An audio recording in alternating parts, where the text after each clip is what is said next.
Hi, and welcome to this week's episode of the Guest List podcast with Steve Guest. I am your host. For those of you who haven't listened to this podcast before, the Guest List was born out of the Top Biller book, which I published back in 2019, and the platform that gave me to spend time with influential people, motivational leaders, spending time with individuals that really motivate and empower.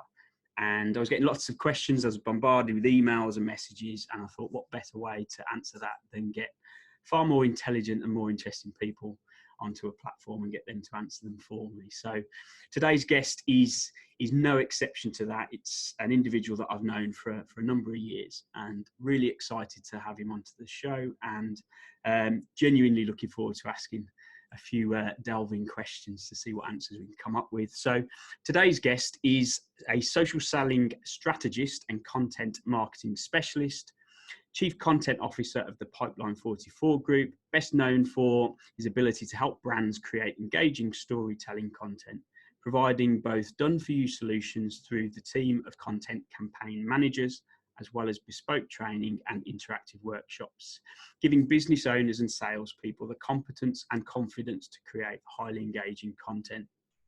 Running various parts of the business, Pipeline Pro, small business owners come to today's guest frustrated by a lack of leads in their business. They don't have to resource to prospect consistently.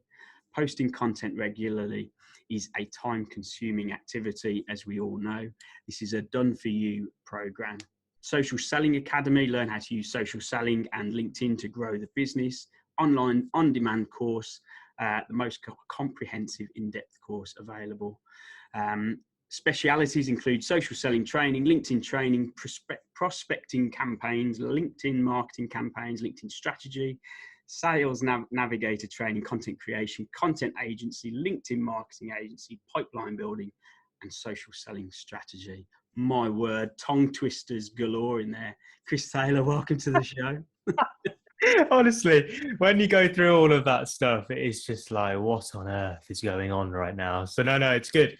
Thank you very much for inviting me on, Steve. It's been we were just catching up beforehand, weren't we? It's been quite a while since we've been able to have a chat like this. So no, very much looking forward to it. It's been a long time, hasn't it? When did we first meet? What, 5-6 years ago, something? PPN Wolverhampton, wasn't it? I think. Was it a PPN or was it a multiple? I think it was PPN. I'm sure it was. Yeah, it could have been a mix. And we've stayed in touch through various kind of guises since then, haven't we? Whether it be property or social media, you've helped me on some of the projects that I've done over the last. Yeah, it's been fascinating actually seeing your journey go through. Obviously, I knew you as a property person. I didn't know you as a recruiter. Yeah. And seeing kind of how you've kind of gone on that journey with the two books, and it's insane progress, insane. So yeah, no, it'd be good to dive into that journey, I guess. Wouldn't it? Yeah, you get a mention in the second book as well, don't you? Because you were an active part of the launch of the 12-week program going back a few years. And it was the first lockdown, wasn't it, when we first started speaking around that? I mean, that seems like forever ago, but yeah, it's been an insane journey, insane. And what's happening with you now? So in terms of your kind of daily activities, what are you up to these days?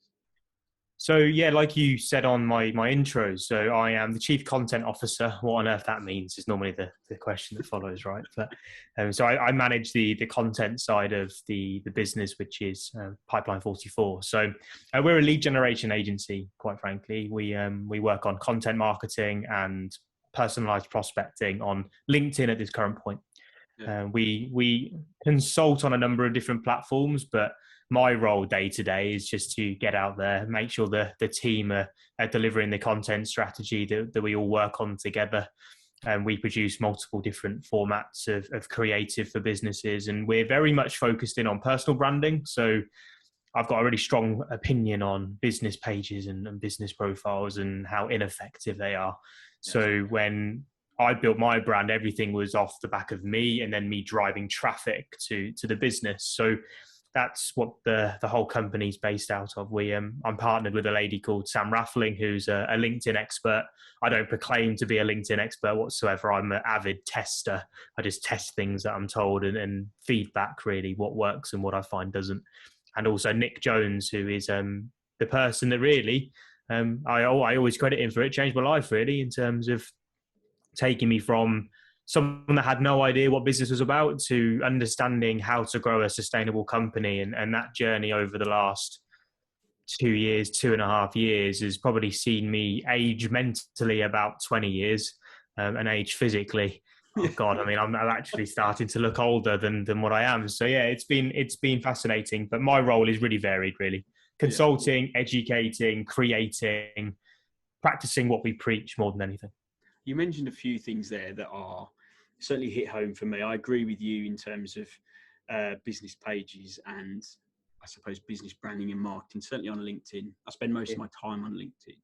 I would say a good proportion of the listeners to this podcast, being recruiters, will spend a lot of time on LinkedIn. And I would say most probably use it in the wrong way in many parts.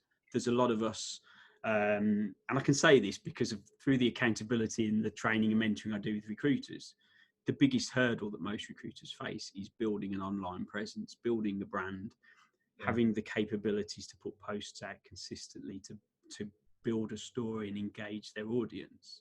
Most shy away from it because they just simply freeze and they don't know what to do, or the personal hurdles stop them from making a move.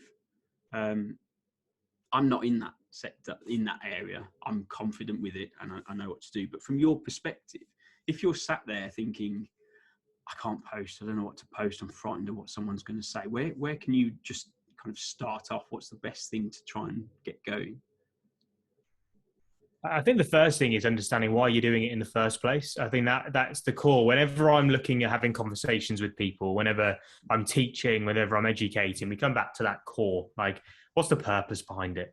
Because otherwise, any form of obstacle that gets put in your way, it's going to stop you from taking that step. Whereas if you know the journey that you're going on and the purpose and the intent and where that leads to, then it kind of gives you something to push through and gives you a reason to overcome those obstacles. So number one is to understand what the opportunity is through turning up every single day. I think the second thing is to, and I mean, I give this away whenever I come onto these sorts of shows, Steve, so I'll send you the link to it, but to have a resource which gives you some ideas, quite frankly. I think sometimes we can become victims of overthinking everything. And sometimes it's easy when you can just have a resource put in front of you that tells you the answer. So we have a content guide that we give away. It's got 100 different ideas in, and it just gives you kind of every single day something to put your finger on. And the way that I do it, quite frankly, I close my eyes and I go, boom, okay, well, share a thought that's going on in your industry right now. So, okay, great. Google, go and type in industry news. What's happening in your sector that you can talk about? And I think sometimes it's just getting out of your own way with it. Take photos, everything that you do, whether you're behind your computer, whenever you're meeting a client, and whenever you're having a conversation with a candidate, whenever you're having a conversation with a supplier, whatever, capture these moments, because what we're trying to do here is be remembered.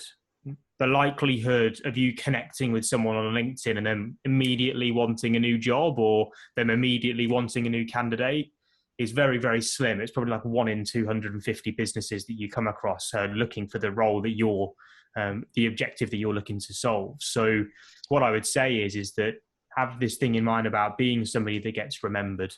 And I always think back to the person that found me on LinkedIn for my first real step up in the corporate world. It's a guy called Adam Chormenton in the fleet industry.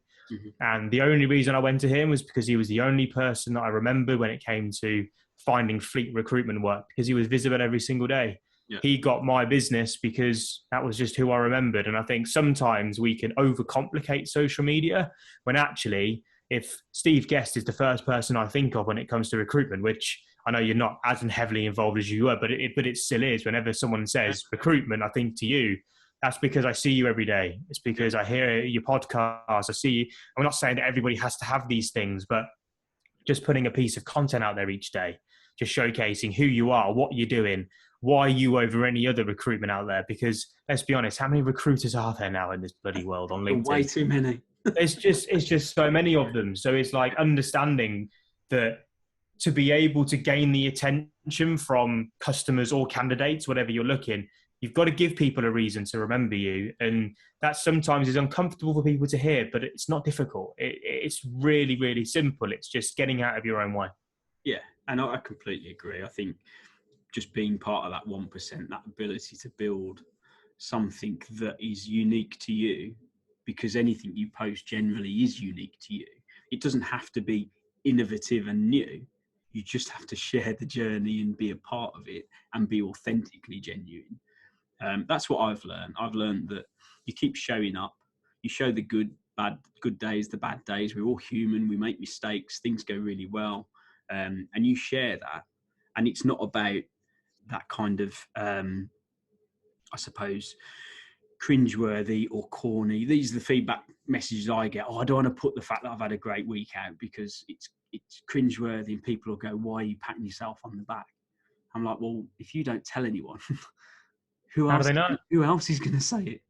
Oh, I'm people not going to shout. they're always victims of, like, whenever you speak to someone, I'm sure you do because you speak to recruiters all the time, but whenever I have a conversation around trying to find a new member of staff, etc., there's certain people that we go to because they've done great jobs for us in the past. And I have these conversations with them because they're clients of ours as well. So they understand this stuff. They still don't do it to the full capability that they could. But I have conversations with them and they're like full of energy, full of passion. You can see how much they're really hungry to do what they do. And then you look at their social media profiles and it shows the complete opposite. It shows like the most boring versions of themselves rather than the best versions. And I'm like, if your marketing is boring, what makes me think that your service is going to be anything of value? Being really honest, because there's so many other people out there that do it better.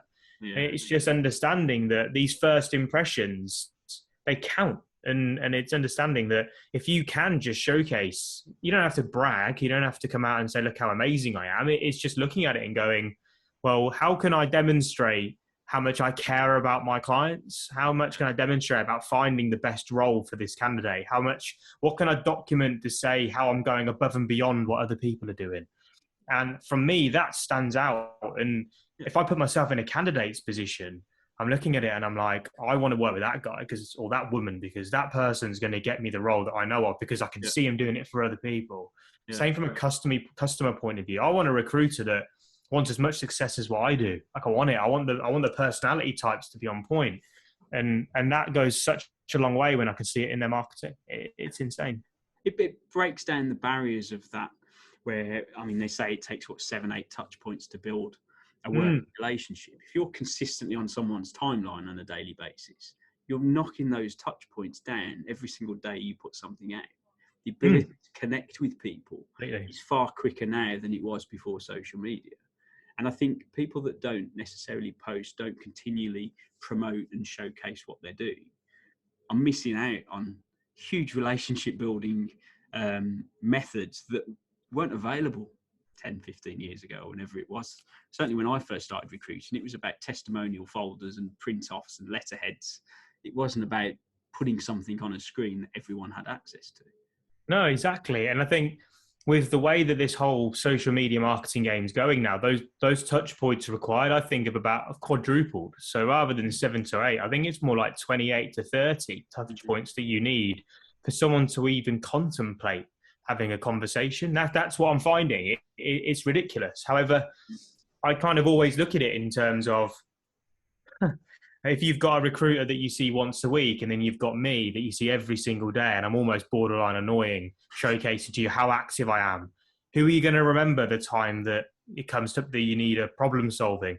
It's going to be me because I'm there more often than the other person. And they could actually be better at doing the job than what I could. But unfortunately, I'm the person that generates the leads because I'm here every single day when they're not. And I think sometimes you've got to look at the consequences of not doing it to flip it on its head a little bit, because if you're not showing up every single day, I guarantee it, there'll be a competitor out there that's doing it and they'll be reaping the reward of doing so. So that's where, and recruiters get the whole competitive nature of everything, right? Get competitive, like get hungry with it, because if you can get or start doing this right, within 30, 60, 90 days of just consecutively showing up, you'll never stop because it just makes everything so easy. You don't have to pick up the phone and cold call anymore. Well, we don't. I don't have to pick up the phone and cold call anymore. we send a message, we run different lead generation type events, whether it's a book, whether it's a guide, whether it's a job advert, whatever it is you're looking at. People come to us because they know that we can do the job. Works in every industry that I've ever been a part of, any industry. I think the struggle, if I'm honest, from a recruitment perspective, you mentioned there 30, 60, 90 days. Yeah. A lot of recruiters want, I suppose, that instant gratification of, I can make a sales call, arrange an interview, I can make a fee or a placement, or get a starter out for Monday. Social selling, social media brand, personal branding, and all the elements in between, it's a journey. It's not like you can put a post out today and potentially make a placement this afternoon. Albeit, having said that, I have done that. It's luck. It could happen. It could happen. It's been a growth of a journey over, I don't know, 6 or 7 years of consistently doing what I do. And it doesn't come from the fact that if we tell everyone to put a post out on Monday, they're all going to make some placements, because that's not going to happen. But the ability to keep showing up allows it to happen. My inbox is flooded with clients that I'm linked with that I've never engaged with or necessarily spoken with, that will drop me a message to say, Steve, you seem like the go-to person. We're after a QS, or we're after an estimator for our business here. Can you help? Can you give me a call? That is a much friendlier conversation to have from a phone call than ringing that person to say, do you need a QS? Completely. And again, that's what I found. So when I first had my first job, I was on the phones cold calling all the time, and I just hated it. I wasn't bad at it. I just didn't enjoy it. It was just not something that I wanted to do. And I remember when I first kind of started to discover LinkedIn, not other social media platforms, because I didn't use them back then. But back then, LinkedIn was the one. Mm-hmm. And I just started putting out, you can go back on my profile. If you ever get bored enough, you want to scroll, you can go and look at what I did, because it's all still on there. Yeah. And I just putting out some content mainly around car leasing, because that was what I was doing at the time. And I remember having that first conversation with someone. They said, "Oh, you're Chris Taylor, aren't you?" I was like, "Yeah, I am." It's like, "Oh, I've seen your stuff online. We're actually on the hunt for 10 new cars for our company car fleet." I was like, "Okay, what are you looking for?" And that 10 vehicle order came to me. They didn't even go to a competitor. We weren't the cheapest supplier whatsoever. We're probably one of the most expensive. But because they remembered me, because I was the person that they'd seen time and time again, we had a conversation and the deal was done quicker. And I think sometimes it goes back to our days in property, right? The power of compounding. It's like what you do today doesn't directly affect today. It's what happens in 60, 90, 120, 365 days time. And if you're in this game for the long game, like, to be fair, recruiters tend to be like diehard recruiters. They tend to come in and they don't ever leave, from my experience of them, especially decent ones.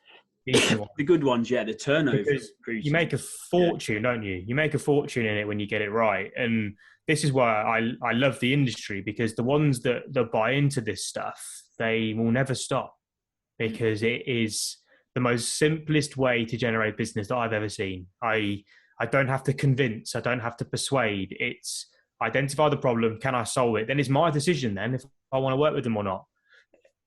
I can't quite frankly understand when businesses are struggling, and that sounds really bad. But with this stuff, because we're in lucky positions, we've been doing it for a little while now, we reap the rewards. And I know you said there you got your inbox flooded. That builds over time, like you say. It's not something that happens overnight. So sometimes it's just get over yourself and get it done, because even if you do it badly, like these other people, they're still being remembered, and you can always improve. You can always get better. And I think that's the mindset to have. A lot of it's trial and error, isn't it? I can put posts out that I think are really genuinely of value, and I've spent a little bit of time thinking about what I'm putting out, and they absolutely tank. No likes, no comments, nothing gets generated. And then I do posts that are maybe a little bit of a rant. Something's not Starbucks and Costa. Starbucks and Costa, a prime example. Why would anyone comment on that? I mean, come on. I think that ended on 290,000 views or something. Unbelievable. Unreal. On coffee. And the main thing that came out of it was use your local private. Yeah.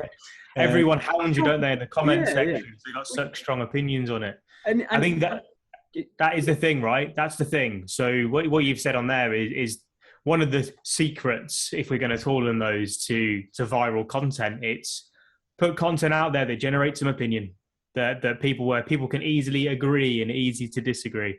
Because if you can get people think it's like voting on polls on LinkedIn that send it mental. It's not. It's the time that people spend in the comment section that sends it bananas. I did one when I called out the websites are dead. It was one of the polls I did. Our website's dead, yes or no. And that reached 250,000 people. And all it was web developers and salespeople having arguments saying completely pointless, need them. I mean, I didn't even reply. I should have replied to every single one to get it going even further. But we had like 900 to 1,000 comments on the thing going back and forth. I'm like, these people got better things to do than comment around this stuff. However, you trigger people like that, and from there, it's up to you as to how you then take that to build those relationships.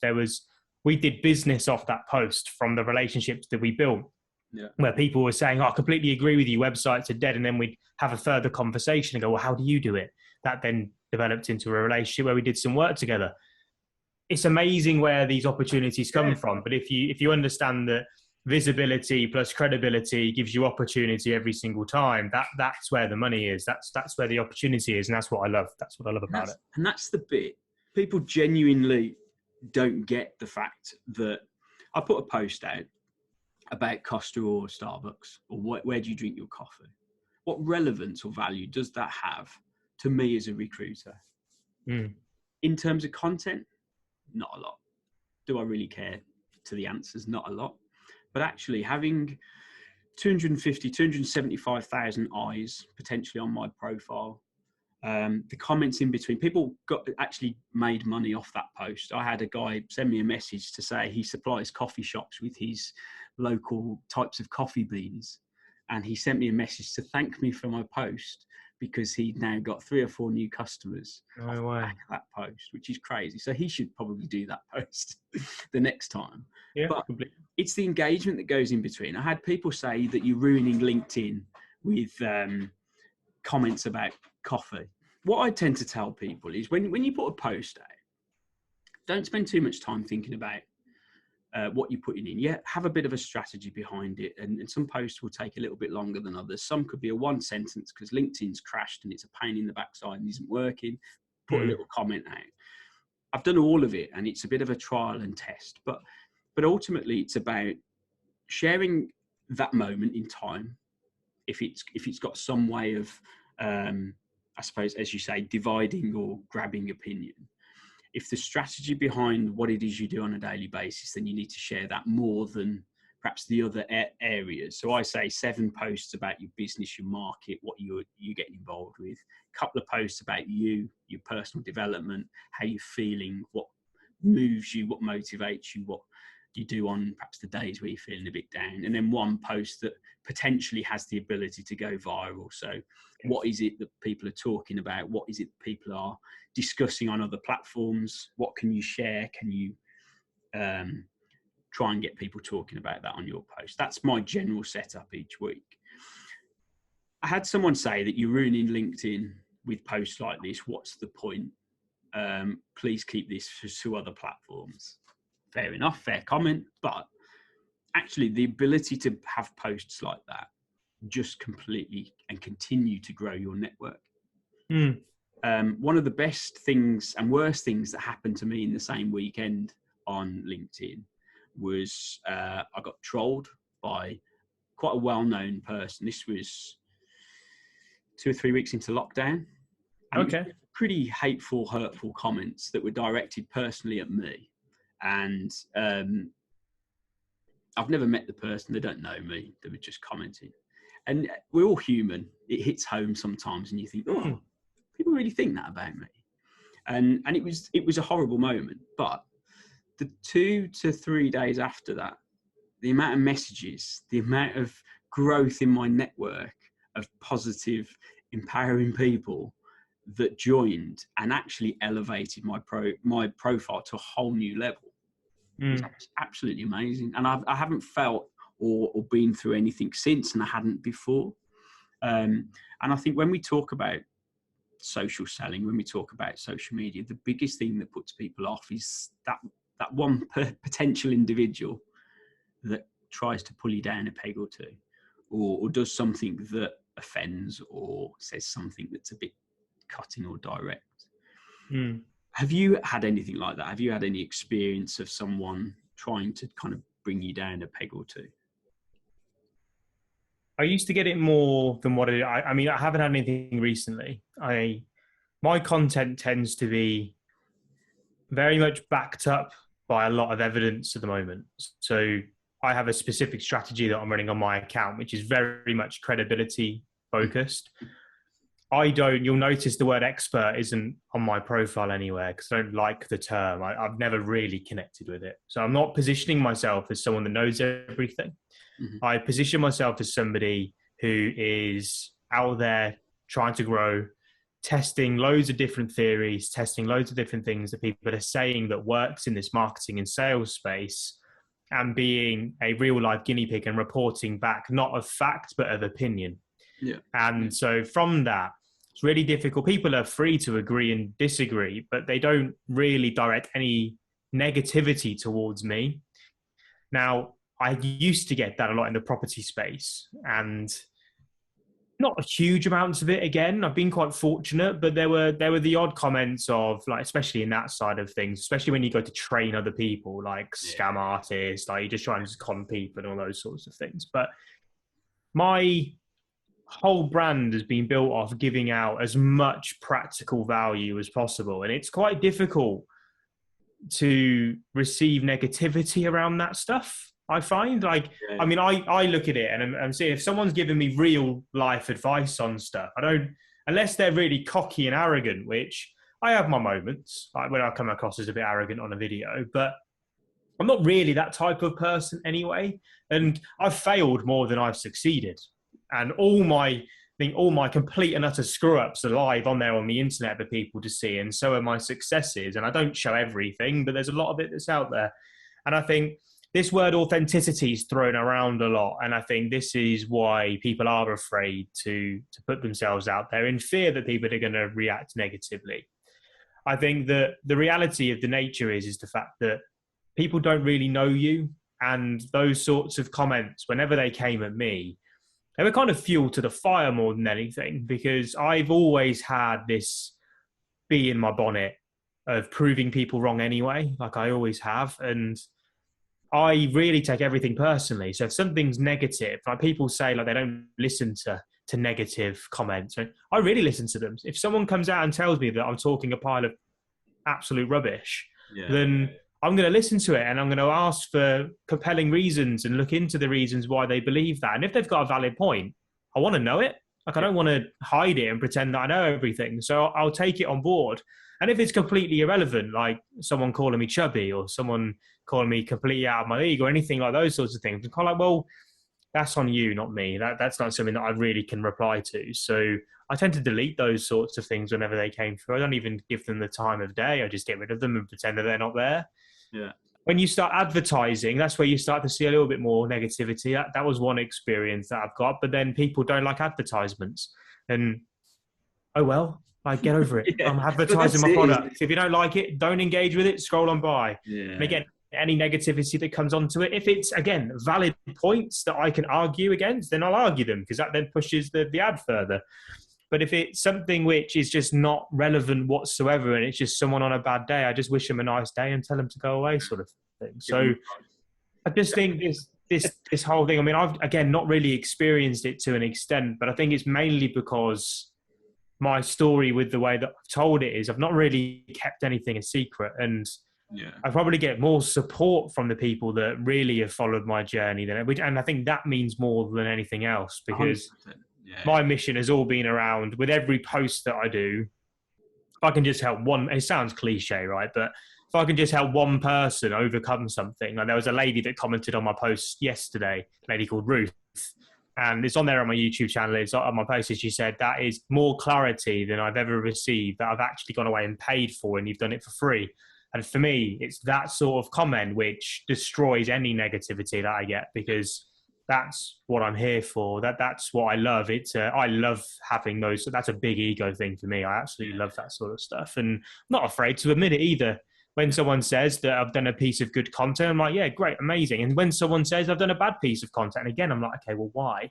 What have I done wrong? Where can I get it better? And if it's valid, accept it and move on. So yeah, I guess that's my way of waffling around your question. No, it's a good answer, and as I say, I resonate with all of it, because you deal with it in different things, and I think depending on the comment, you deal with it in a different way. We touched on something earlier, and we mentioned about personal branding being far more powerful than perhaps the business pages and the business marketing, and I completely agree with that. And you can see it in the engagement on the platforms anyway. But why do you think that is? What's shifted from perhaps a time where everyone relates to the business, and it's slowly shifting in that we follow people like Jeff Bezos and Elon Musk? I think they've all got higher followings than the companies that they're associated with. What's shifted, do you think, or why is it that personal branding works better than? I think it's algorithm focused. For one, looking at the way that these social media platforms are behaving right now, I think that people find it easier to relate and engage with other people rather than logos. And there's the odd exception out there at the moment, which I'm sure we could talk about actually, because I think it'd be interesting. There's the odd exception around up and coming business brands that have taken off and done really, really well. But then they're also backed with personal brands behind them that help escalate. I don't think one goes without the other if you're looking to really scale a sustainable company. I think for me, I've always been about building businesses to sell. That's always been my mentality. It's always so I can't just rely on my personal brand. I do have to build Pipeline 44 to a point where I can exit. That may be 5, 10, 15, 20 years time, whenever. But however, if it's just built off the Chris Taylor brand or the Sam Rattling brand or the Nick Jones brand, it's not an asset. It can't be sold. So what we're looking at doing is leveraging the traffic that we can generate from a personal brand perspective, because it's easier to get attention, it's easier to get views, it's easier to get reactions and comments and shares through personal type content. But then driving that over to a business page where there also is a brand value message, there is a mission, there is something that we're looking to achieve, and there is also highly valuable content on that business page as well for people to come into. I think that, again, if you asked me this a year ago, I probably would have had a completely different answer and would have said like business pages are dead. But I was just looking at a campaign this morning, but you might know them. They're a company called Thursday. They're a dating app. Okay. A guy called George Rawlings. I'm trying to get him onto my podcast. I'm trying to get him. So George, if you're listening, come onto the podcast. We'll tag him in. We'll get him on. Yeah. But the way that he's marketed the business brand, I know what Thursday is. It's a dating application that only operates on a Thursday. Okay. I just can't so it's possible, really is possible. But they've done really clever marketing campaigns, PR campaigns, and I think that's where this becomes really, really strong. Now, the interesting thing is that, and this is quite, I guess, maybe slightly controversial in the way that we look at it, but like Elon Musk, Jeff Bezos, Gary Vaynerchuk, you take the success of their companies away, do you reckon we'd know who they are?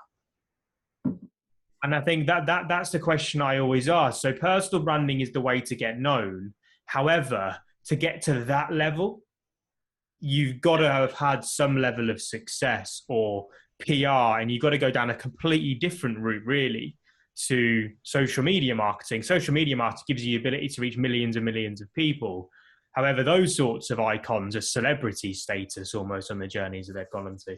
And so I find it this is what I love about Pipeline 44, because it's about connecting everything with all the different stages of how brands. So I've got an episode coming out, and it's Elon Musk's brand breakdown. So broken down all the different points. So I've gone away and I've done hours of research looking at from where he started through reading his books, and then looking at all the documentaries around him, looking at all the press publications, looking at all the ways that he's, I'm going to say manipulated, it's not the right word, but looking at stocks, looking at Twitter, looking at everything that he's done with crypto and NFT, etc. It's all publicity. It's all a message that he's controlling, so he becomes really well known. Yeah. And without his personal brand, people wouldn't know who he is, and he's leveraged that now. Tesla are famous for not having, I think it's paid media campaigns for what they do. It's all done through word, and I think it's genius. So to kind of come back to your question around why is personal branding so powerful, I think the simple answer is because we find it easier to relate and to engage. And it's with business content, it's quite difficult to get traction behind it. It's got to have a real strong story. It's got to be emotive. It's almost got to be its own person. Yeah, yeah. And Thursday have done that better than any company I've seen in the last 6 to 12 months of doing this, really, with their creative. It's very clever. It's very clever. And obviously at the moment we're talking about the similarities between, or the balance between marketing and selling. They are one and the same thing, aren't they? It's they've got to work together for it to be effective. Now we're treading into the territory of what we're really all about, right? So the biggest issue that I saw working in my corporate business when I was employed was that marketing gave us leads. I was in sales, right? And marketing gave us leads. This was the terminology, right? Marketing gave us leads and they were rubbish and they were terrible. And that was our opinion. The whole sales team believed the same thing. And we blame marketing because the leads were terrible. Mm-hmm. On the other hand, I can sit in the marketing camp now because that's what really I do. And their message was, well, sales just can't close. We're giving them all the leads that they want, but sales can't close. So businesses separate all these departments of customer services, operations, sales, marketing, finance, and they operate in silos. They operate almost as their own individual businesses underneath one umbrella of a company. There's no harmonious collective nature with what they're doing. And marketing and sales are probably the biggest demonstration of that, really, because people look at marketing and then they'll break that down into, well, how many leads has Facebook generated? How many leads has this one campaign?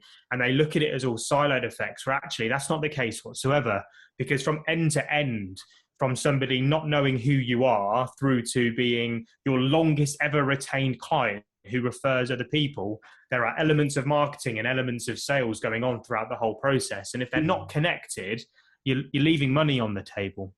And so with everything that we're doing, it's about bringing marketing and sales. So they're not actually marketing and sales anymore, but we're looking at it as a company and what their mission and what their objective is, from generating leads, closing revenue, and delivering a service, which then brings us all back round again to more leads and more revenue, deliver a better service. And rather than looking at it as a start and an end, it's a never-ending cycle that goes round and round and round.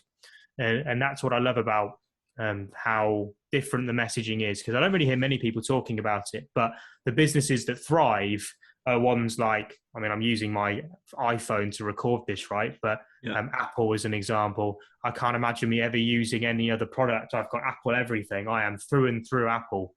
And that's because from beginning to end, I never ever stop seeing their product, and it's always getting better.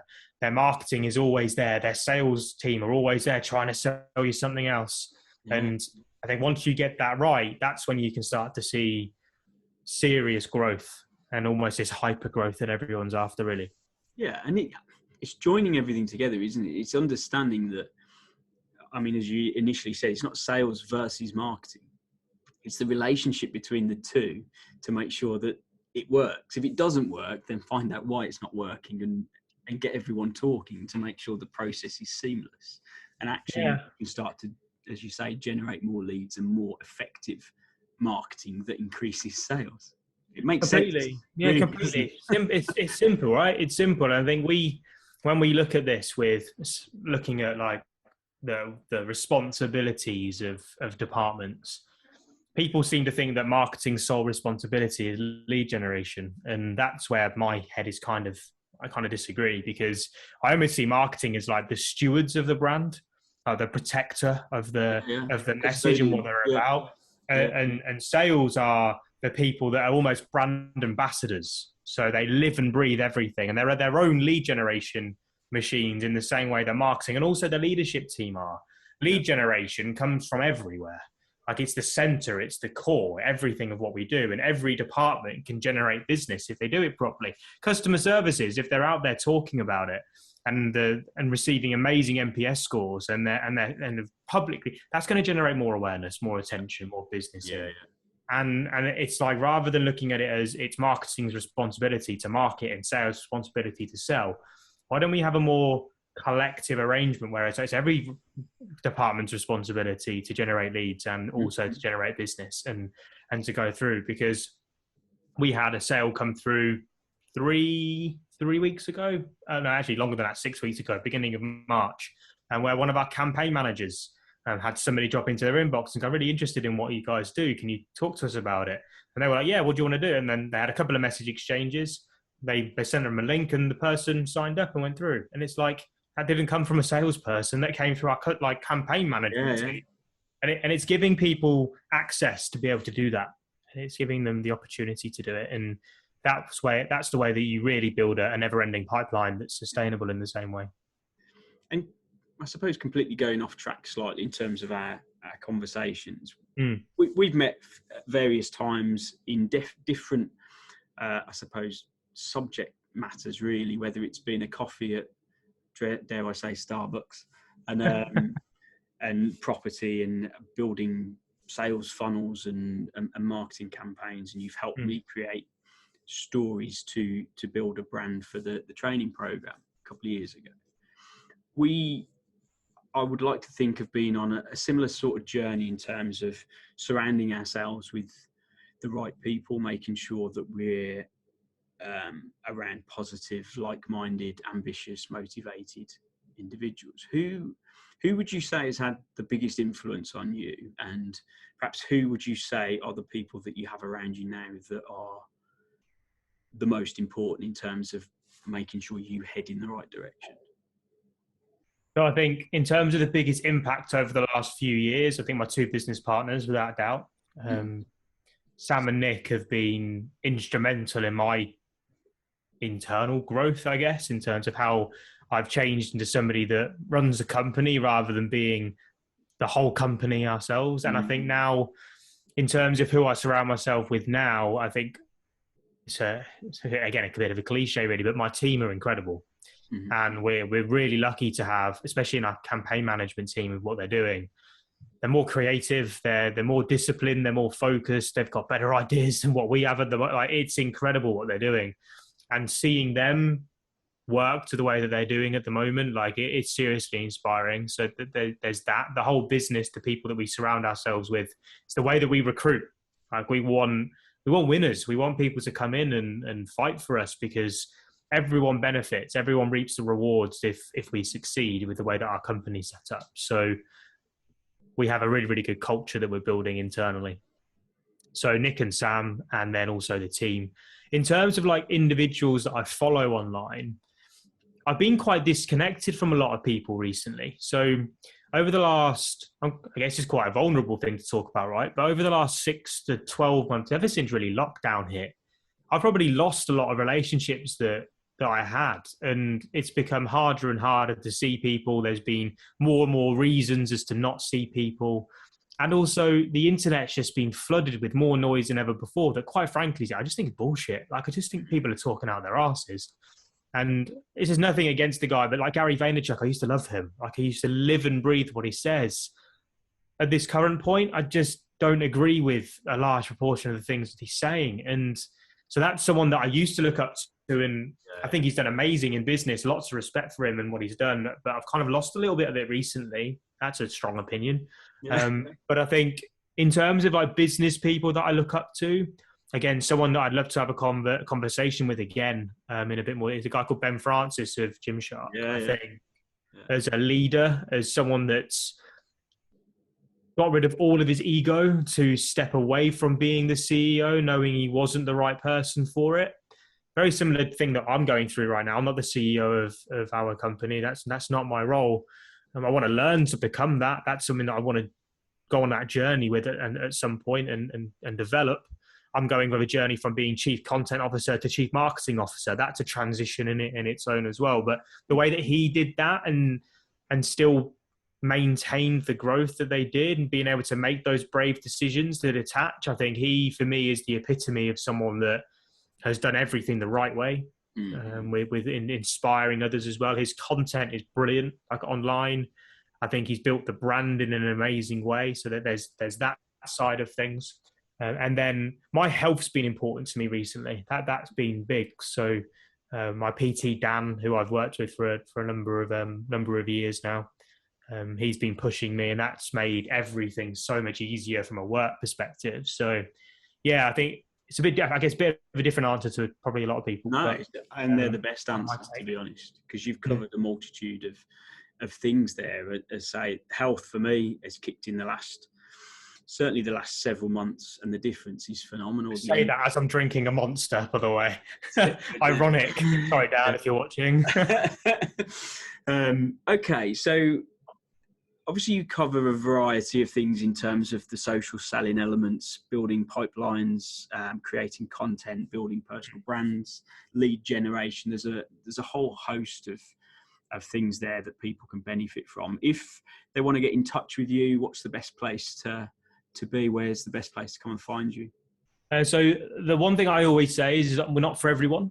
In terms of it, so the best place to go is to check out how we communicate online. So this is kind of a bit of a taster on that. My YouTube channel is full of content. Everything that you can buy from us, is out there on my YouTube channel somewhere. It's in my content somewhere. People work with us for bespoke strategy, so to have conversations and to go through that sort of stuff. So if people want to find out a little bit more. Can you hear that alarm? Yeah, I can, yeah. All right. What time? Oh, 1 o'clock on a Thursday, fire alarm test. So I can redo that. It's all right. Is that actually a proper alarm? I think so. Fine. So the best place, I guess the thing to really say is that we're not for everyone. I think it's right for people to understand how we communicate and what we do in a bit more detail. So we have a lot of free resources out there for people, to be fair. So my YouTube channel is a really good spot to go to. Connect with me on LinkedIn, drop me a message on there. I always respond to everything that comes through. And in terms of understanding a bit more about the services, the best place is to come on to me in LinkedIn, really, to have that conversation. So I will send over that content ideas guide as well, because it's probably our most downloaded resource that's out there. So that'll be one that people would definitely benefit from. But like I say, if anyone's got any questions, just reach out. I'm always around. We'll put all the contact details in the show notes. A question that I ask every single guest, just to kind of round off the podcast interview. If there's one single piece of advice you'd leave our listeners with, it can be about anything, everything. You can even give 2 pieces if you need to. I'll go two. What would you say? I think the first one is to just get yourself out there. Yeah. Like, commit. Start putting. It's something that's so simple, but some people just can't get their heads around. Just showcase what you're doing every single day and how much you care about what you do. If you're going to do anything, just do that every single day for the next year. If you do that every single day for a year and you don't see a revenue result from it, message me and tell me, because I've been doing this for 3 years now and no one's ever done it. But I always say there's £1,000 if someone does this for a year consistently every single day and tells me that they've not made any revenue from the activity that they've done. I will personally give them £1,000. Yeah. And I mean, like I say, it's only a small thing, but it's there. It's on about, I think I've said that on about 20 different podcasts over the last 3 years. And people can't stay consistent, right? People can't. That's the thing with it. So stay consistent. And then number 2 is, with everything that's going on in the world right now, it can be really easy to take things for granted. And I have 100% over the last year and a half, 2 years, taken everything for granted pretty much. So with the war that's going on right now, I was having this conversation with a friend yesterday. Just make every moment count. Like, make the most of every second. Remove every single excuse that you can from your Arsenal, because it's never been easier. We've never had it easier in to generate business. That is, with the online world that we've got, with the world now opening up again. I think for me, the focus has got to be on taking every single opportunity that's our way and being extremely grateful that we've got it. That's the thing that I remind myself of every single day. And I've never been a gratitude person ever, but I got really connected to what was going on in Ukraine. And I know people talk about it, but we've donated quite heavily. Don't shout about it. There's no need to, but it really affected me. It really did, because it's insane. I've never lived through any of that in my life before, anything that's gone through this stuff. I've never really been aware of it anyway. And with the click of a finger, everything can change. And that's kind of where my head's at right now. It's that I've got to enjoy every single moment, make the most of everything, and take every opportunity as it is, and to be grateful that it's there. That's a great way to end the show, and real wise words. People should listen, and I'm completely on a par with you there. A huge thank you, Chris. It's been an absolute pleasure. Total pleasure, Steve. Good to speak to you.